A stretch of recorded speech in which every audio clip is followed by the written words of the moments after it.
नमस्कार दोस्तों, स्वागत है आपका बिब्लियोफाइल स्टडी सेंटर के डिजिटल प्लेटफॉर्म पे। दोस्तों, CGL मेंस का मॉक टेस्ट नंबर 124111 आज सॉल्व करने वाले हैं।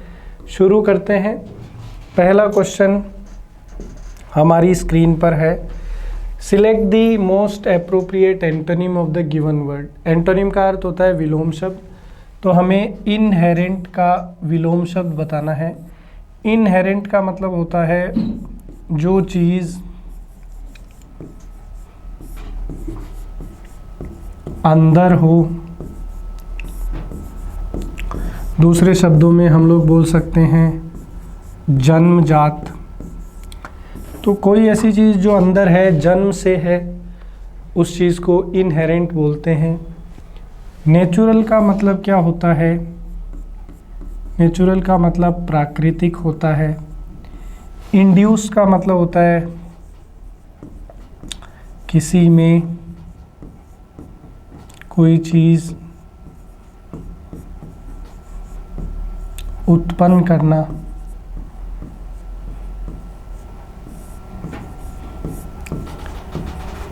रेस्ट्रिक्टेड का मतलब होता है सीमित। तो यहाँ एक्सट्रेनियस जो है ये हमारा आंसर हो जाएगा। बी ऑप्शन जो है वो करेक्ट है। अगला देखो, हमें अंडरलाइन पार्ट का मीनिंग बताने के लिए इडियम लेनी है। कह रहा है a village fair is a place that contains many interesting object, people of all age groups eagerly wait for this. गांव का जो भी मेला होता है वो एक ऐसा स्थान होता है जहाँ पे बहुत सारी रोचक वस्तुएं मिलती है और हर उम्र का व्यक्ति उस मेले का इंतज़ार करता है।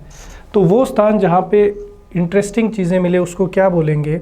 रोड टू डेमेस्कस बोलेंगे, आइवरी टावर बोलेंगे, अलादीन्स केव बोलेंगे, या ज्वेल इन द क्राउन बोलेंगे। तो दोस्तों अलादीन्स केव, क्योंकि आप जानते हैं कि अलादीन की गुफा में क्या मिला था? जीनी मिला था। वो कैसे? वो चिराग मिला था मेनली, तो चिराग को घिसते से जिन उत्पन्न होता था। तो इसलिए एक ऐसा स्थान जहाँ पे कोई रोचक वस्तु मिले उसको हम लोग अलादीन्स केव बोलते हैं। इसको आप अलादीन से याद रख लेना कि भाई अलादीन की गुफा में क्या मिला था? चिराग मिला था, और उस चिराग को घिसने से जिनी आता था और वो जो है ख्वाहिश पूरी करता था। आगे चलते हैं और यहाँ पर विलोम शब्द बताना है किसका? ड्विंडल का। तो ये कह रहा है Rahul advise Neerja to appreciate और motivate her younger brother and not to dwindle और neglect his ideas all the time. Rahul ने नीरजा को सलाह दी कि वो अपने छोटे भाई के विचारों को हर समय आलोचना ना करे, उसके विचारों की प्रशंसा भी करे, अदरवाइज़ तो जो है वो काफ़ी जो है निराश हो जाएगा, डीमोटिवेट हो जाएगा। ड्विंडल का मतलब होता है दोस्तों कि आलोचना करना। ड्विंडल का मतलब क्या होता है? आलोचना करना। तो इसका अपोजिट क्या होगा? प्रशंसा करना। तो कॉम्प्लीमेंट जो है ये हमारा यहाँ पर करेक्ट आंसर हो जाएगा। ये हमें सेंटेंस के किसी पार्ट में ग्रामेटिकल एरर है वो बताना है। कह रहा है when I met Akbar Padamsee one of a pioneers of Indian art he was 87 but still alert and active. कह रहा है जब मैं अकबर पदमसी से मिला था, जो कि भारतीय कला का एक बहुत ही विख्यात और महान हस्ती है, तो वो 87 की उम्र में भी काफ़ी सक्रिय थे और सचेत थे। तो देखो यहाँ पे लिखा हुआ है वन ऑफ ए पाइनियर्स। अब यहाँ पर अकबर पदमसी को हमें विशेष दर्शाना है। क्या दर्शाना है? विशेष। तो जब भी हम लोग किसी नाउन को स्पेशल शो करना चाहते हैं या उसको स्पेसिफाई करना चाहते हैं सेंटेंस में, हिंदी में मैं आपसे कहूँ तो विशेष दर्शाना चाहते हैं, उसको हाईलाइट करना चाहते हैं, तो उसके लिए आर्टिकल ए नहीं बल्कि आर्टिकल द का उपयोग किया जाता है। तो यहाँ पे हमें बोलना पड़ेगा one of the Pioneers of Indian cinema. Pioneer का मतलब होता है लीडर, नेता, अग्रज। हिंदी में क्या बोल सकते हैं? अग्रज। ठीक है दोस्तों, चलिए आगे चलते हैं। क्वेश्चन नंबर 65, हमें सिनोनिम बताना है, पर्यायवाची बताना है किसका? गाइल का। दोस्तों गाइल का मतलब होता है धूर्त। हम लोग बोल सकते हैं इसको कनिंग, क्राफ्टी और डिसीट। तो अगर अपन ऑप्शन की तरफ जाए तो ऑप्शन बी जो है वो अपना यहाँ पर करेक्ट आंसर हो जाएगा। आगे चलते हैं। कह रहा है Padamsee worked like a mathematician and was a true dash who experimented with numerous mediums. कह रहा है पदमसी जो है उसने गणितज्ञ तौर पे काम किया था और वो एक सच्चा डैश था जिसने बहुत सारी माध्यम्स के साथ जो है एक्सपेरिमेंट किया, नई नई चीज़ें ट्राई करी। तो ऐसा व्यक्ति जो नई नई चीज़ें ट्राई करता है, जिसके विचार बहुत ज़्यादा विस्तृत हैं, ऐसे व्यक्ति को क्या बोलते हैं? वॉलेंटरी नहीं, वॉलेंटरी का तो मतलब होता है जो स्वेच्छा से कोई चीज़ करना। एडवर्सरी का मतलब होता है विपरीत परिस्थिति, डिफ़िकल्ट सिचुएशन। लिटरेरी का मतलब होता है साहित्यिक, रिलेटेड टू लिटरेचर, साहित्य से संबंधित। विजनरी यहाँ पर करेक्ट आंसर होगा। विजनरी मतलब जिसका विजन, जिसका दृष्टिकोण जो है काफ़ी विस्तृत है, बड़ा है, उसको हम लोग विजनरी बोलते हैं। तो यहाँ पर क्वेश्चन नंबर 66 में ऑप्शन बी जो है वो अपना करेक्ट आंसर होगा। 67 में देखिए, हमें सेंटेंस के अंदर चेक करना है कि क्या किसी पार्ट में इम्प्रूवमेंट की आवश्यकता नहीं है। कह रहा है scarcely had the passenger boarded the plane when the captain welcomed them. तो यहाँ पे when the captain welcomed them जो है ये अपना यहाँ पर अंडरलाइन है। देखिए जब भी हम लोग स्केर्सली से सेंटेंस की शुरुआत करते हैं तो ये एक नेगेटिव एडवर्ब है। कैसा एडवर्ब है? नेगेटिव एडवर्ब है। तो सबसे पहले तो आपको ये ध्यान रखना है कि जब भी इससे सेंटेंस को शुरू करते हैं तो इन्वर्जन आता है। क्या आता है? इन्वर्जन। इन्वर्जन मतलब पहले हेल्पिंग वर्ब आएगी फिर सब्जेक्ट आएगा। तो यहाँ पर ये हो गया scarcely had the passengers, third form हो गई बोर्डेड द प्लेन। और स्केर्सली का पेयर किसके साथ है? व्हेन के साथ। इसको हम लोग बोलते हैं को रिलेटिव कंजंक्शन। को रिलेटिव कंजंक्शन का मतलब जो पेयर में या जोड़े में हो। तो दोस्तों स्केर्सली का पेयर जो है वो किसके साथ बनता है? व्हेन के साथ बनता है। ये चीज़ आपको ध्यान रखनी है। तो यहाँ पर चूंकि स्केर्सली के साथ व्हेन ही लिखा हुआ है, इन्वर्जन भी लगा हुआ है, तो सेंटेंस बिल्कुल ठीक है, किसी भी प्रकार के चेंज की आवश्यकता नहीं है। तो नो इम्प्रूवमेंट हमारा करेक्ट आंसर हो जाएगा। स्टिर अप ए हॉर्नेट्स नेस्ट, इस मुहावरे का हमें अर्थ बताना है। तो स्टिर अप ए हॉर्नेट्स नेस्ट का मतलब होता है समस्या को बुलावा देना या समस्या उत्पन्न करना। तो प्रोवोक ट्रबल जो है ये हमारा बिल्कुल करेक्ट यहाँ पे हो जाएगा। आगे चलते हैं। एजाइल, एजाइल का सिनोनिम बताना है दोस्तों। एजाइल का मतलब होता है सक्रिय, यानी एक्टिव, स्विफ्ट, फुर्तीला भी बोल सकते हैं, और निम्बल, ये इसके पर्यायवाची होते हैं। तो हमारा आंसर हो जाएगा दोस्तों। गाइल का मतलब मैंने अभी आपको बताया था, धोखेबाज, धूर्त। विजिबल मतलब जो चीज़ नज़र आए, जो चीज़ आपको नज़र आए उसको विजिबल बोलते हैं। इसका अपोजिट क्या होता है? इनविजिबल। जो चीज़ आपको नहीं नज़र आए उसको इनविजिबल बोलते हैं। आईएन प्रीफिक्स लग के इसके मीनिंग को बदल देगा। और डोसाइल का मतलब होता है जो व्यक्ति लोगों से दबके रहे, जिसमें कॉन्फिडेंस की कमी हो, उसको डोसाइल बोलते हैं। हिंदी में बोलते हैं दब्बू। तो यहाँ पर ऑप्शन ए जो है वो हमारा करेक्ट आंसर होगा। आगे देखिए क्वेश्चन नंबर 70। अब ये यहाँ पर आपका एक क्लोज टेस्ट आ गया है दोस्तों, इसको अपने को करना है। करने का तरीका क्या, पहले इसको पूरा पढ़ेंगे फिर ऑप्शन। कह रहा है the choices we make in life determine who we are, कि जीवन में जो चीज़ें हम अपने लिए चुनते हैं, जो चॉइस करते हैं, वो ही ये तय करती हैं कि हम क्या आने वाले जीवन में करेंगे या क्या हमारे साथ होने वाला है। One's life is dash marked by the exemplary choices one has made one's journey. किसी भी व्यक्ति का जीवन उन चीज़ों से डिफाइन होता है कि उसने अपने जीवन में क्या चीज़ें चुनी है। The mega icon Ratan Tata has described his journey being a 7-year-old boy who played his dash the freedom struggle to being moved by the plight of a family on a two-wheeler which became the genesis of the world's most dash car, the Tata Nano। Ratan Tata जो कि एक महान उद्योगपति थे, उन्होंने अपने जीवन की यात्रा बताई है कि कैसे वो एक 7 वर्ष के बालक थे जिन्होंने स्वतंत्रता संग्राम में भी अपना योगदान दिया, और उसके बाद में उन्होंने देखा कि भाई मिडिल क्लास एक परिवार स्कूटर 2 पहिया वाहन पे अपने पूरे परिवार को लाता ले जाता है, और उसके लिए उन्होंने एक कार जो है वो डेवलप करी, जिस कार का नाम था टाटा नैनो। ठीक है, अब यहाँ पर ऑप्शन जो है हमें मिले 4। तो इन्होंने कहा the choices we make in life determine who we are, one's life is dash. अक्सर जो है वो चॉइसेस से हमारी ज़िंदगी बनती है। नेवर यानी कभी नहीं, सेल्डम मतलब कभी कभार, रेयरली मतलब कभी कभार, ऑफन मतलब अक्सर। तो ए ऑप्शन बिल्कुल ठीक होगा कि अक्सर हमारी ज़िंदगी जो है वो जो चॉइसेस हम अपने लिए लेते हैं उनसे हमारा जीवन जो है तय होता है। तो इसमें ऑप्शन ए हो जाएगा। फिर आगे उसने कहा कि often marked by the exemplary choice one has made dash one's journey.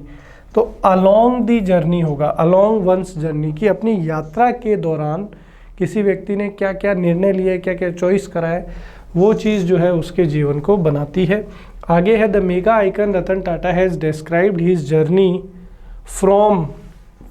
उन्होंने अपनी जर्नी डिफाइन करी है, फ्रॉम मतलब कि भाई से, कहाँ से, 7 साल के बच्चे से लेकर जो है एक वृद्ध व्यक्ति तक। तो इसमें फ्रॉम हो जाएगा। फिर आगे क्या है, from being a 7-year-old boy who played his dash. तो उन्होंने अपना रोल जो है, अपना हिस्सा, तो to play a part in, उन्होंने अपना एक हिस्सा किया, उन्होंने अपना पार्ट किया। किस चीज़ में पार्ट किया? फ्रीडम स्ट्रगल में, स्वतंत्रता के संग्राम में। To being moved by the plight of a family on a 2-wheeler which became the genesis of the world's most dash car. कैसी कार? सस्ती कार। तो इकोनॉमिक तो जो है अर्थव्यवस्था से संबंधित है। इकोनॉमाइज मतलब पैसे को कम करना, इकोनॉमिस्ट अर्थशास्त्री को बोलते हैं। तो इकोनॉमिकल हो जाएगा। इकोनॉमिकल मतलब जिसका पैसा कम हो, मितव्ययी, कम खर्चे की कार बनाई। तो इकोनॉमिकल कार यहाँ पर हमारा बिल्कुल ठीक हो जाएगा। और उस कार का नाम क्या है? टाटा नैनो। आगे बढ़ते हैं। पैराजंबल का है क्या क्वेश्चन? नहीं, वॉइस का है। तो इसको एक्टिव वॉइस में दिया है शायद, और इसको पैसिव में चेंज करना है। ठीक है, पहले भी आपको बता रखा है जब भी एक्टिव वॉइस के क्वेश्चन आ जाए या नरेशन के क्वेश्चन आ जाए, टेंस को पकड़ना है। तो हैज़ के साथ थर्ड फॉर्म लगा हुआ है, तो ये कौन सा टेंस है? तो आप बोलेंगे कि सर ये प्रेजेंट परफेक्ट है। तो अगर एक्टिव वॉइस में प्रेजेंट परफेक्ट होता है तो पैसिव वॉइस बनाते समय वो किस में चेंज होता है? तो has, have plus been plus third form, ये होगा। Has, have plus been plus third form. तो आप देखो यहाँ पे has, have, been plus third form कहाँ कहाँ पे है। इसमें तो इज़ बीइंग है, तो ये नहीं हो सकता। इसमें क्या है? हैड बीन है, ये भी नहीं हो सकता।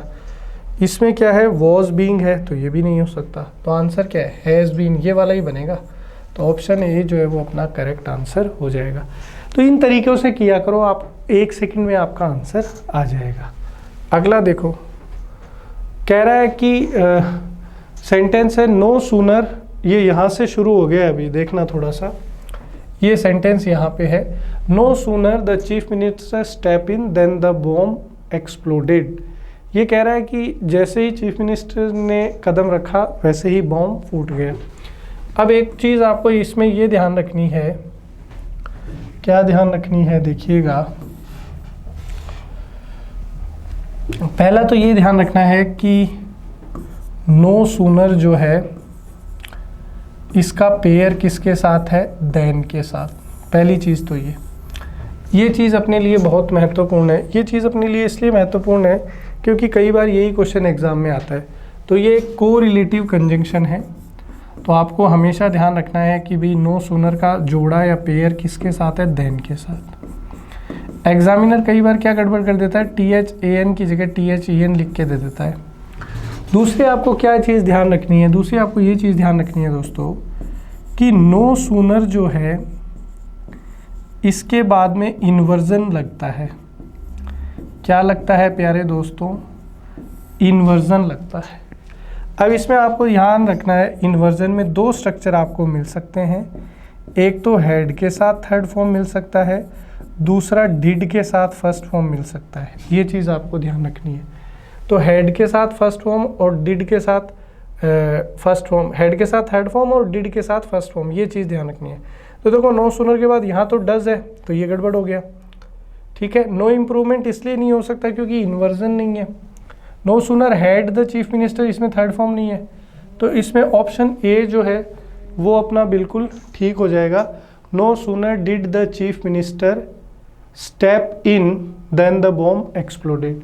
No sooner did the chief minister step in, क्योंकि देखो यहाँ पे आपको स्टेप जो है ये फर्स्ट फॉर्म मिल गई। अगर हैड होता तो कैसे बनता, no sooner had the chief minister stepped in, इस तरीके से भी बन सकता था, ठीक है। अगला क्वेश्चन है, for thousands of years humans have been dash the earth making scars upon the land. ये कह रहा है हजारों सालों से मानव जो है वो क्या कर रहा है, पृथ्वी के ऊपर स्कार्स, पृथ्वी के ऊपर मतलब निशान छोड़ रहा है, पृथ्वी को क्या कर रहा है, डैमेज कर रहा है, नुकसान पहुंचा रहा है। तो ऑप्शन सी हो जाएगा, for thousands of years humans have been damaging the earth. Couch potato मुहावरा है। काउच पोटैटो एक ऐसा व्यक्ति होता है जो आलसी है और दिन भर जो है टीवी देखता रहता है, ऐसे व्यक्ति को काउच पोटैटो बोलते हैं। तो यहाँ पे लेजी पर्सन हमारा आंसर हो जाएगा। एक और क्लोज टेस्ट आ गया, इसको सॉल्व करते हैं। ये कह रहा है we don't want to condemn the word. ये कह रहा है कि हम लोग वर्ड यानी शब्द की आलोचना नहीं करना चाहते। It is after all a mighty instrument, it is the means by dash we tell each other our emotions, the way in which we influence others. ये कह रहा है कि जो शब्द है वो हथियार है जिससे हम लोग जो है एक दूसरे को अपने इमोशंस के बारे में बताते हैं। वो व्यवस्था है जिससे हम लोग दूसरे लोगों को क्या करते हैं, प्रभावित करते हैं। Words can do dash good but also cause terrible injuries. ये कह रहा है शब्द जो है वो अच्छा भी कर सकते हैं लेकिन समस्या भी उत्पन्न कर सकते हैं हमारे लिए। अगर हम लोग शब्दों का सही इस्तेमाल नहीं करें तो हम लोगों को जो है हर्ट भी कर सकते हैं, नुकसान भी पहुंचा सकते हैं। It is true that at first there was the deed, the word came later. ये कह रहा है कि इस बात में कोई दो राय नहीं है कि पहले जो लोग हैं वो कर्मों से लोगों को जो है अपना जो है वो बनाते थे मित्र। अब आज के समय में क्या हो गया, किसी को अच्छे शब्द बोल के भी हम लोग उससे मित्रता कर सकते हैं। It was in some respects a cultural progress dash the deed became word. और धीरे धीरे जो किसी की मदद करना या कार्य करना ये रिप्लेस हो गया अच्छे शब्द को यूज़ करके। But the word was dash A spell A magical act and it dash much of its power. और लेकिन शब्द की जो ताकत है, जो जादू है, वो बहुत ही अद्वितीय है। अब इसमें पहला ऑप्शन इसने कहा कि we do not want to condemn the word, it is after all a mighty instrument, it is the means by dash, कि ये एक वो मीन्स है, वो ज़रिया है जिससे हम लोग जो है एक दूसरे को अपने इमोशंस बताते हैं। तो by which we tell each other our emotions, the way in which we influence the words can do immeasurable good। ये क्या बोल रहा है, words can do immeasurable good। Immeasurable का मतलब होता है कि जिसकी वो नहीं कर सकते, अपन तुलना नहीं कर सकते, जिसको माप नहीं सकते। Immeasurable good but also cause terrible injuries. It is true that at first there was the deed, the word came later, it was in some respects a cultural progress. ये कह रहा है कि ये एक तरीके की कल्चरल प्रोग्रेस है। कल्चरल का मतलब होता है कि भी जो भी हमारे आसपास का वातावरण है उससे संबंधित। तो एक कल्चरल प्रोग्रेस की तरह ये काम किया। When the deed became word, जब कार्य जो है वो शब्द बन गया तो उसने एक तरीके की कल्चरल प्रोग्रेस करी। But the word was dash a spell A magical act. लेकिन जो शब्द है वो वास्तविकता में, जो शब्द है वो वास्तविकता में क्या है, एक कार्य है, एक जादू है, एक मैजिकल एक्ट है। And it dash much of its power, और उसने जो है अपनी पावर को क्या किया है, रिटेन किया है, बचा के रखा है। तो it has retain much of its power. तो यहाँ पे अपने को प्रेजेंट परफेक्ट का उपयोग करना पड़ेगा। आगे बढ़ते हैं। Combine to form a whole, मतलब कि किसी चीज़ों को इकट्ठा करना एक नई चीज़ बनाने हेतु, तो उसको अपन क्या बोलते हैं, इंटीग्रेट बोलते हैं। डिसजॉइन का मतलब अलग करना, क्रिएट का मतलब बनाना, और स्कैटर का मतलब होता है किसी चीज़ को बिखराना। अगला देखिए, ग्रामेटिकल एरर फाइंड आउट करना है। कह रहा है our 21st century society expects all relative information simply be handing to अस।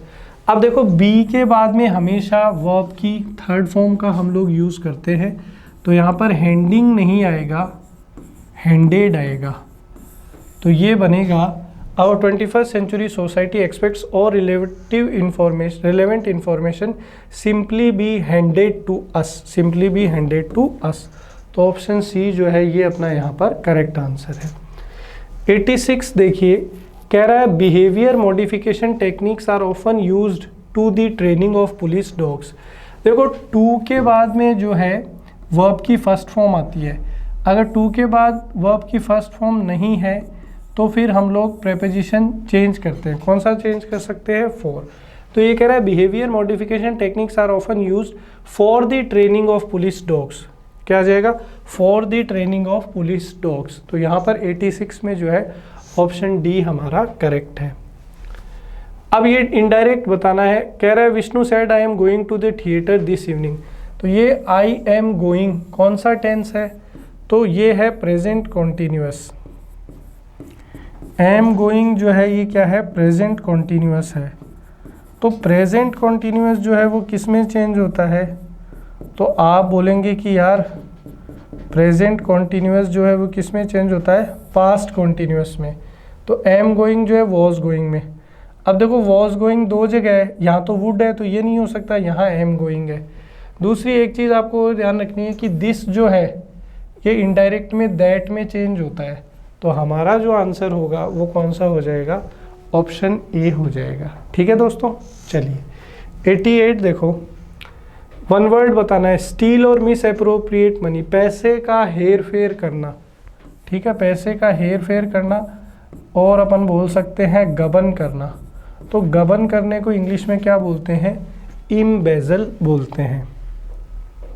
गलत स्पेलिंग बतानी है, तो क्यूमुलेटिव की स्पेलिंग सही है, सर्कुटस की सही है, कोलेट की सही है, प्रोविडांस की स्पेलिंग गलत है, प्रोविडांस की स्पेलिंग गलत है। तो 89 का बी होगा आंसर। सही जो स्पेलिंग है उसमें ई, ए की जगह क्या हो जाएगा, ई, प्रोविडेंस। आगे बढ़ते हैं। ओहो पैसेज आ गया। कह रहा है cancer drugs need to be powerfully toxic to kill tumour cells. Cancer की जो दवाई होती है वो बहुत ज़्यादा जहरीली होती है, क्योंकि वो जहरीली जो कोशिकाएं हैं उनको मारने का काम करती है। तो वो बहुत ज़्यादा जहरीली होंगी तभी, क्योंकि कैंसर खुद एक प्रकार का ऐसा मतलब कीटाणु है जो बहुत जहरीला है। तो अगर हम उससे अत्यधिक जहरीली दवाई नहीं बनाएंगे तो वो कैंसर की कोशिकाओं को मार ही नहीं पाएगा। आगे कह रहा है but they can also kill healthy cells sometimes with brutal side effects. तो ये बोला कि कई बार क्या होता है कि वो दवाई का प्रभाव इतना होता है कि हम लोग जो सही कोशिकाएं हैं उनको भी वो नष्ट कर देती है दवाई। तो इसके साइड इफ़ेक्ट बहुत ज़्यादा है। कह रहा है scientist have designed a way to seal cancer drugs inside tiny capsules so that drugs won't harm the healthy cells while travelling through the blood stream. अब वैज्ञानिकों ने डे बाई डे जो है अध्ययन करके और मेहनत करके ऐसी दवाई बना ली है कि उससे क्या होता है कि केवल जो प्रभावित कैंसर से प्रभावित कोशिकाएं हैं उन्हीं को वो दवाई जो है ख़त्म करती है, नष्ट करती है, स्वस्थ कोशिकाओं को नष्ट नहीं करती। They hold the medicine securely until they reach a tumour and remote control switch finally triggers the drugs release. और इससे क्या होता है कि उन्होंने एक तरीके का डिवाइस बना लिया है, तो दवाई अंदर जाने के बाद जब रिमोट दबाते हैं तभी वो दवाई रिलीज़ होती है और उतनी जगह में ही उसको रिलीज़ करते हैं जहाँ पर जो है उनको नष्ट करना है सेल्स को। Smaller than bacteria the capsules are called nano particles because their size is measured in nanometres. और ये जो दवाई है ये बहुत छोटे छोटे कैप्सूल है और इनकी साइज़ बहुत छोटी है, इसलिए इनको नैनो कैप्सूल्स नाम दिया गया है। कह रहा है magnetic field is the invisible force generated by a magnet. Magnet से उसके आसपास जो एरिया डेवलप करती है मैग्नेट अपने फोर्स से, उसको मैग्नेटिक फील्ड बोलते हैं। कह रहा है researchers use a magnetic field to work as that remote control switch. वो रिमोट कंट्रोल स्विच का काम करने के लिए मैग्नेटिक फील्ड जो है उसका उपयोग वैज्ञानिक करते हैं। Focusing that field on the cancer site ensures that a medicine is release only where it's needed. इससे क्या होता है कि दवाई केवल उतने ही क्षेत्र में रिलीज की जाती है जितने क्षेत्र में जो है कैंसर के कोशिकाएं हैं। स्वस्थ कोशिकाओं को उनसे फिर नुकसान नहीं होता है। आगे कह रहे हैं the nano particles don't seek tumours out, they do however tend to collect at tumour sites. Tumours tend to grow so fast that the blood vessels inside them can't keep up. This causes holes to form in the blood vessels. For a nano package carrying the medicine, those leaky spots become a doorway from the blood stream into the tumor. The nanoparticles slip in through those leaks, then accumulate in the tumor.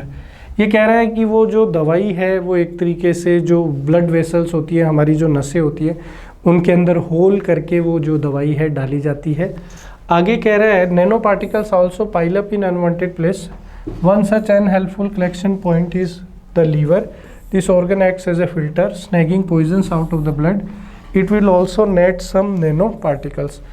और ये जो drugs या जो दवाई हम लोग देते हैं कैंसर के इलाज में, इसके अंदर जो वेस्ट मटेरियल होता है वो जाके किस में स्टोर हो जाता है, लीवर में। कह रहा है those caught in the liver could damage the organ if they shed too much of an anti-cancer drug. For many years, researchers have studied how to make nanoparticles that won't drop their drug cargo at such unwanted sites. लेकिन ये कह रहा है कि अगर बहुत ज़्यादा anti cancer drugs हम लेते हैं तो उससे कई बार जो है लीवर को नुकसान भी होता है। तो वैज्ञानिक कोशिश कर रहे हैं कि भी ऐसा कुछ ना हो। आगे कह रहा है sometimes they relied on a chemical trait of the tumour और the enzyme it produces to unlock the particles, but not all cancers have the same chemistry, so the medicine might still leak out to poison cells outside the tumour. The new innovation by Rinaldi's team is the creation of a nanoparticle that won't release its medicine anywhere until it gets very warm, and that warming occurs when the particles is exposed to a magnetic field. अब इसने क्या किया है, जो नई technology आई है इसमें जो दवाई है वो इस तरीके से बनाई जा रही है नैनो कैप्सूल्स की, एक टेम्परेचर सेट किया गया है दवाई को कि इतनी गर्माहट उसको मिलेगी तभी वो दवाई रिलीज होगी उस कैप्सूल में से। अब वो गर्माहट जो है उसको मैग्नेटिक फील्ड की सहायता से प्रदान की जाती है, और वो मैग्नेटिक फील्ड कब डेवलप होता है, जब रिमोट दबाया जाता है। तो एक तरीके से काफ़ी प्रशंसनीय आविष्कार है। प्रश्नों की तरफ चलते हैं।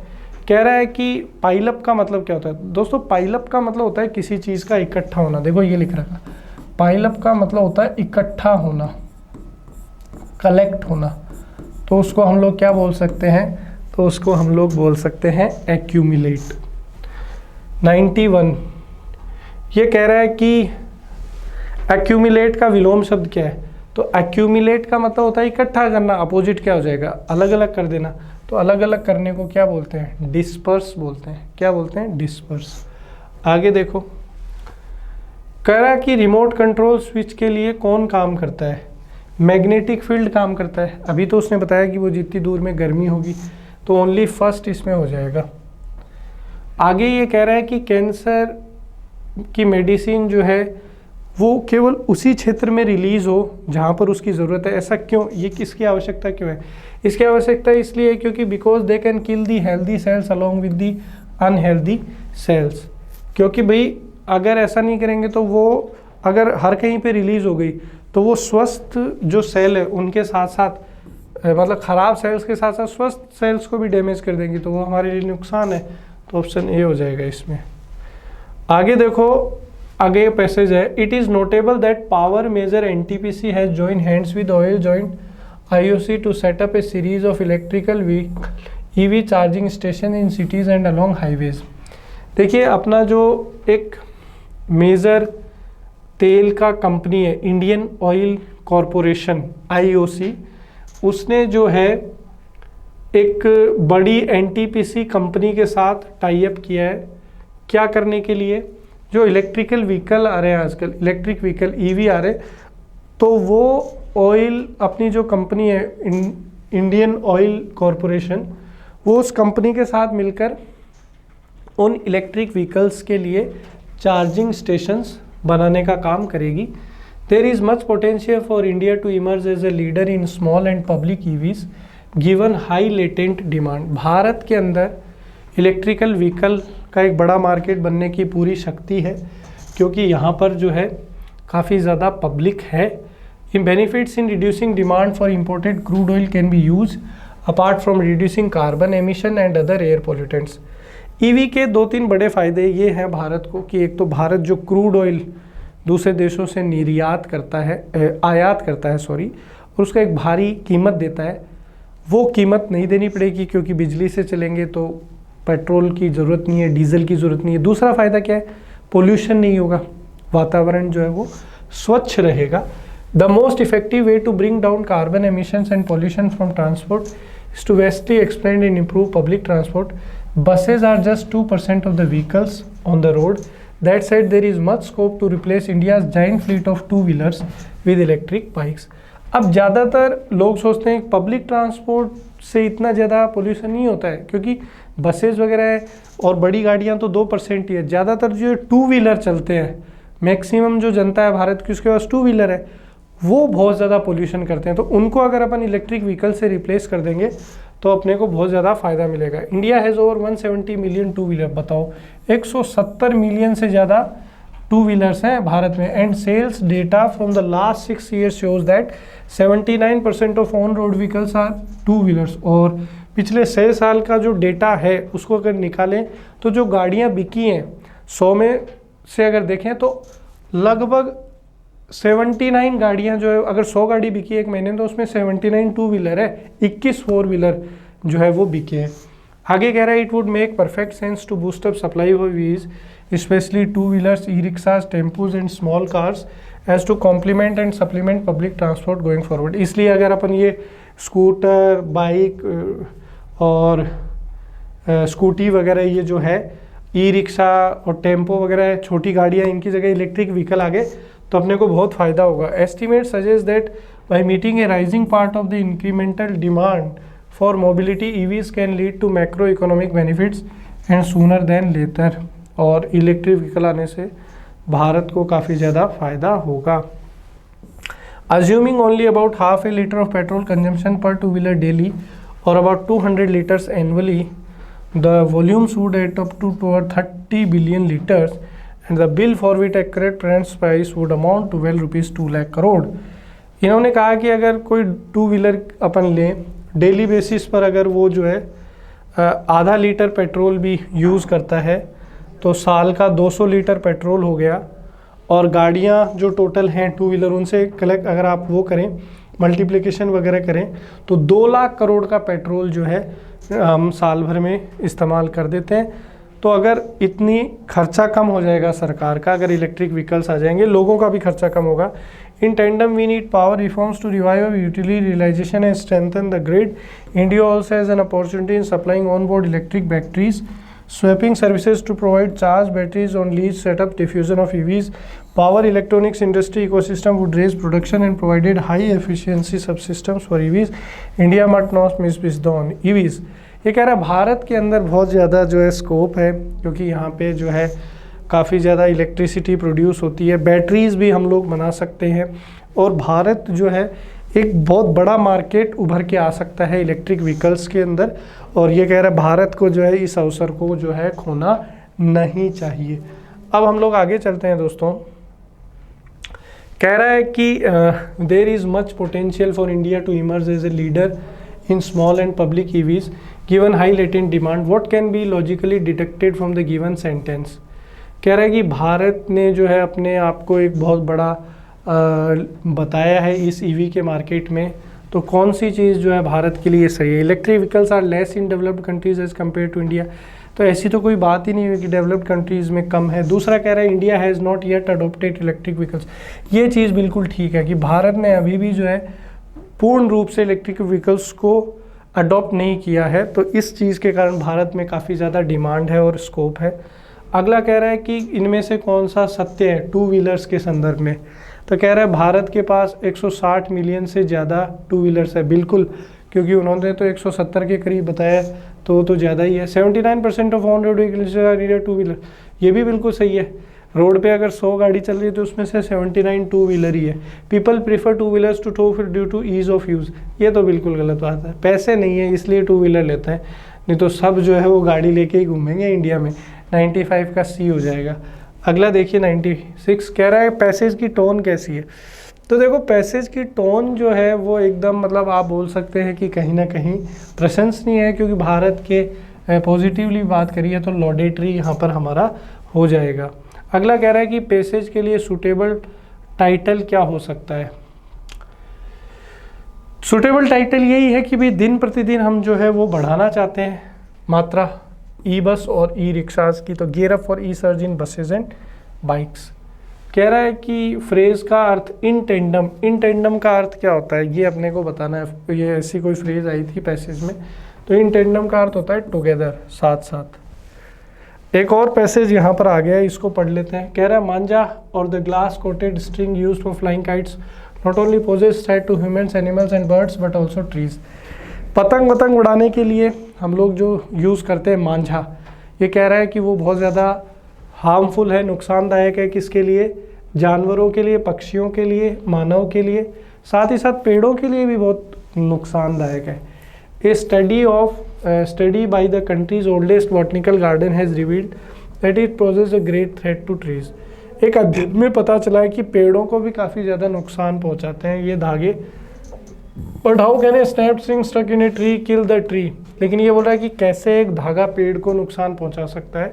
Apparently it does so by aligning with the creepers in the garden. ये कह रहा है कि बेसिकली क्या होता है कि किसी जैसे पेड़ है, कोई गार्डन है उसमें पेड़ लगा हुआ है, तो पेड़ के आसपास अगर कोई बेल है, क्रीपर का मतलब होता है बेल, तो बेल में वो धागा अटक के जो है वो पेड़ से जुड़ जाता है। कह रहा है research paper by 3 scientist, 3 scientist ने एक रिसर्च पेपर दिया है। कहाँ के scientist? Acharya Jagadish Chandra Bose Indian botanic garden, जो वेस्ट बंगाल के हावड़ा डिस्ट्रिक्ट में है। उन्होंने डिटेल में बताया कि कैसे एक मांझा जो है पेड़ को डैमेज कर सकता है। The abandoned torn kite strings acts as an excellent primary supporting platform for the tender climbers, giving easy passage to reach the top of the tree। होता क्या है कि जैसे कोई धागा है वो पेड़ में अटक गया, अब वो उस धागे पे क्या होता है, कोई बेल उस धागे को पकड़ के पेड़ पे चढ़ जाती है और वो पेड़ के ऊपर फैल जाती है। तो उससे क्या होता है कि सूर्य की रोशनी जो पेड़ को चाहिए खाना बनाने के लिए, आपको पता है कि पेड़ जो है फोटोसिंथेसिस होता है, सूर्य की जो वो लाइट है उससे वो खाना बनाते हैं। तो वो बेल जब पेड़ के ऊपर फैल जाती है तो वो सूर्य की जो किरणें लाइट है उसको रोक देती है। फोटोसिंथेसिस का प्रोसेस नहीं हो पाता, पेड़ भोजन नहीं बना पाता और पेड़ की जो है मृत्यु हो जाती है, पेड़ खत्म हो जाता है। तो ये बोल रहा है कि इस तरह से दिक्कत आती है। Giving easy passage to the reach tree, lateral branches from top of the climber and other accessory branches from the ground reaches the top taking support of the first climber completely covers the tree top thus inhibiting penetration of sunlight says the research paper. अब research paper में यही बताया गया है कि भाई जो है इस तरीके से जो है वो सनलाइट को ब्लॉक कर देता है और दिक्कतें आती है। कह रहा है abandoned torn string struck in trees benefit home, किसको बेनिफिट देता है? वो जो धागा अटक जाता है, क्रीपर्स, बेलों को बेनिफिट देता है। तो यहाँ पर ऑप्शन बी जो है वो ठीक होगा। कह रहा है हाउ मेनी साइंटिस्ट कॉन्ट्रीब्यूटेड, कितने साइंटिस्ट ने कॉन्ट्रीब्यूट किया है इस स्टडी को। तो यहाँ पर इसने बताया था ना कितने साइंटिस्ट थे, 3 साइंटिस्ट। ये देखो आ रखा है ना 3 साइंटिस्ट, तो ये हो जाएगा ऑप्शन बी। आगे उसने कहा कि how can a tree be killed by a creeper, कैसे बेल से पेड़ मर जाता है। तो मैंने कहा ना by blocking its access to sunlight, sunlight को रोक लेता है, वो बेल उस पर फैल जाती है, तो फोटोसिंथेसिस नहीं हो पाता है, खाना नहीं बनता है, पेड़ मर जाता है। आगे इसने कहा कि इंडिया का ओल्डेस्ट जो बॉटनिकल गार्डन है उसका एक्रोनिम मतलब संक्षिप्त रूप क्या है। तो देखो AJC BIBG, AJC फिर है BIBG।